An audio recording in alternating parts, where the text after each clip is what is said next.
Hello दोस्तों, आपका स्वागत है आपके अपने YouTube channel read speed knowledge में। और आज के इस वीडियो में हम देखेंगे सामाजिक संरचना किसे कहते हैं। सामाजिक संरचना का अर्थ, सामाजिक संरचना की विशेषता। तो चलिए वीडियो शुरू करते हैं और सबसे पहले देख लेते हैं सामाजिक संरचना की अवधारणा। तो समाजशास्त्र में सामाजिक संरचना की अवधारणा का सर्वप्रथम प्रयोग हर्बर्ट स्पेंसर ने अपनी पुस्तक प्रिंसिपल्स ऑफ सोशियोलॉजी में किया। यानी सामाजिक संरचना की अवधारणा का प्रयोग सर्वप्रथम हर्बर्ट स्पेंसर महोदय ने अपनी पुस्तक प्रिंसिपल्स ऑफ सोशियोलॉजी में किया। और इसी क्रम में इमाइल दुर्खीम ने अपनी कृति रूल्स ऑफ सोशियोलॉजिकल मेथड में इस अवधारणा का प्रयोग किया। किंतु दोनों ही विद्वानों ने सामाजिक संरचना की स्पष्ट व्याख्या नहीं की। यानी दोनों ही विद्वानों ने सामाजिक संरचना की स्पष्ट व्याख्या नहीं की। इस अवधारणा पर विस्तृत विचार प्रकट करने वाले विद्वानों में Radcliffe Brown, Karl Mannheim, Merton Parsons, MacIver आदि प्रमुख हैं। आदि विद्वान क्या हैं? प्रमुख हैं। और अब आगे देख लेते हैं सामाजिक संरचना का अर्थ। तो प्रत्येक भौतिक वस्तु की एक संरचना होती है जो कई इकाइयों या तत्वों से मिलकर बनी होती है। यानी प्रत्येक भौतिक वस्तु, यानी कोई भी भौतिक वस्तु हो, उसकी एक संरचना होती है जो कई तत्वों या इकाइयों से मिलकर के बनी होती है। ये इकाइयाँ परस्पर व्यवस्थित रूप से संबंधित होती हैं। यानी एक दूसरे से क्या होती हैं? संबंधित होती हैं। कैसे? व्यवस्थित रूप से संबंधित होती हैं तथा इन इकाइयों में स्थिरता पाई जाती है। इनमें क्या होता है? स्थिरता पाया जाता है, यहाँ वहाँ नहीं, स्थिरता। इसे हम मानव शरीर के संरचना के उदाहरण द्वारा समझ सकते हैं। इसको हम मानव शरीर की संरचना द्वारा समझ सकते हैं। जिस प्रकार से यानी शरीर की संरचना हाथ, पाँव, नाक, कान, आँख, मुँह आदि कई अंगों से मिलकर बनी होती है। यानी जिस प्रकार से मानव शरीर कई अंगों से मिलकर बना होता है, 5 तत्व होते हैं: आँख, कान, नाक, जीभ, त्वचा।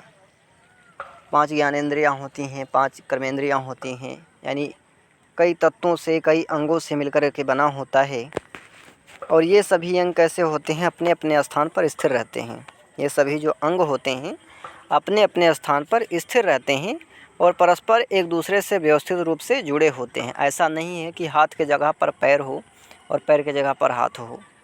यानी अपने अपने स्थान पर व्यवस्थित रूप से जुड़े होते हैं। इस प्रकार प्रत्येक संरचना में 4 विशेषताएं देखने को मिलती हैं। इसी प्रकार से यानी जो समाज की संरचना होती है, प्रत्येक संरचनाओं में 4 विशेषताएं देखने को मिलती हैं। अब आगे देख लेते हैं सामाजिक संरचना की विशेषता। पहली विशेषता है कि प्रत्येक संरचना का निर्माण कई अंगों, तत्वों या इकाइयों से मिलकर बना होता है। यानी प्रत्येक संरचना का निर्माण कई अंगों, तत्वों या इकाइयों से मिलकर बनता है। उदाहरण के लिए मकान की संरचना, यानी एक मकान की संरचना जो है, मकान का ढांचा जो है, मकान कैसे बनता है? तो ईंट, पत्थर, चूना, सीमेंट आदि कई इकाइयों से मिलकर के बना होता है। यानी केवल ईंट से ही नहीं बना होता है, बल्कि उसमें सीमेंट लगता है, चूना लगता है, पत्थर लगता है, सरिया लगता है। यानी कई इकाइयों से मिलकर के बनता है। और इन इकाइयों में दूसरा क्या है कि इन इकाइयों में परस्पर अस्थायित्व एवं व्यवस्थित संबंध पाए जाते हैं। यानी ये चिपक जाते हैं, एक दूसरे से संबंधित हो जाते हैं, चिपक जाते हैं व्यवस्थित रूप से। जैसे ईंट, पत्थर, चूना, सीमेंट के ढेर से मकान की संरचना नहीं बनती है। यानी ईंट, पत्थर, चूना, सीमेंट आदि के ढेरों से मकान की संरचना नहीं बनती है, बल्कि उनको व्यवस्थित क्रम में लगाने से बनती है, उसमें अस्थायित्व पाया जाता है। तीसरा है ये इकाइयाँ अपने अपने स्थान पर स्थिर रहती हैं। ये जो इकाइयाँ होती हैं अपने अपने स्थान पर स्थिर रहती हैं। यदि इनमें अस्थायित्व ना हो तो संरचना बनती बिगड़ती रहेगी। और यदि इनमें क्या हो? अस्थायित्व ना हो, अपनापन ना हो, तो ये क्या होंगी? बनती बिगड़ती रहेंगी।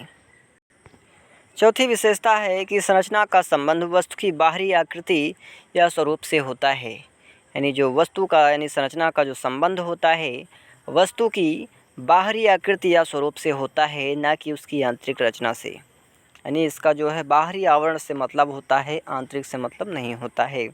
शरीर और मकान की संरचना से हमें उनकी बाह्य आकृति दिखाई देती है, ना कि उनकी आंतरिक इकाई। यानी शरीर और मकान की जो संरचना हम देखते हैं वो केवल बाहरी रूप है, बाहरी आकृति दिखाई देती है, ना कि आंतरिक। यानी जिस प्रकार से शरीर या भौतिक वस्तु की संरचना होती है, यानी जिस प्रकार से शरीर या भौतिक वस्तु की संरचना होती है, उसी प्रकार से समाज की भी एक संरचना होती है, जिसे हम सामाजिक संरचना कहते हैं। जिसे हम क्या कहते हैं? सामाजिक संरचना कहते हैं। समाज की संरचना भी कई इकाइयों से मिलकर बनी होती है। यानी जो समाज की भी संरचना क्या होती है? कई इकाइयों से मिलकर के बनी होती है। जैसे परिवार, परिवार भी एक क्या है? संरचना है, यानी एक अंग है, इकाई है। यानी संरचना की क्या है? इकाई है। संस्थाओं, संघों, प्रतिमानित संबंधों, मूल्यों एवं पदों आदि से मिलकर के बनी होती है जो समाज की संरचना है। परिवार, संस्था, संघ, प्रतिमान, मूल्य, रीति रिवाज, आदर्श आदि से मिलकर के बनी होती है। यह सभी इकाइयाँ परस्पर व्यवस्थित रूप से संबंधित होती हैं। ये सभी इकाइयाँ जो हैं परस्पर व्यवस्थित रूप से संबंधित होती हैं और अपने अपने स्थान पर अपेक्षितः स्थिर रहती हैं। इन सभी के संयोग से समाज का एक बाह्य स्वरूप प्रकट होता है। इन सभी के संयोग से समाज का एक बाह्य स्वरूप प्रकट होता है, जिसे हम सामाजिक संरचना कहते हैं। जिसको हम सामाजिक संरचना कहते हैं। आज के लिए इतना ही। मिलते हैं किसी और वीडियो में। तब तक के लिए वीडियो पसंद आए तो चैनल को सब्सक्राइब कीजिए और वीडियो को मित्रों में भी शेयर कीजिए।